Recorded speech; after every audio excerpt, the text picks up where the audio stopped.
राफेलवरती विरोधकांनी आक्षेप घेतला होता, काय याला? पहिल्यांदा तर हे ऑपरेशन अतिशय प्रिसिशनने करण्यात आलेलं आहे. टार्गेट ठरवला आणि एक्झॅक्ट ते टार्गेट उडवण्याचं काम हे आपल्या सेनेने केलेलं आहे.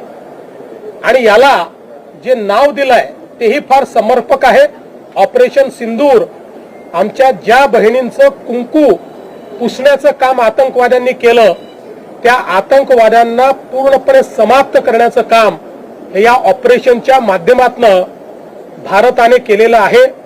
आणि विशेषतः राफेल किंवा तत्सम सगळ्या टेक्नॉलॉजीचा जे लोक ज्याची थट्टा करत होते, अशा मूर्खांना या कारवाईने उत्तर मिळालेलं आहे.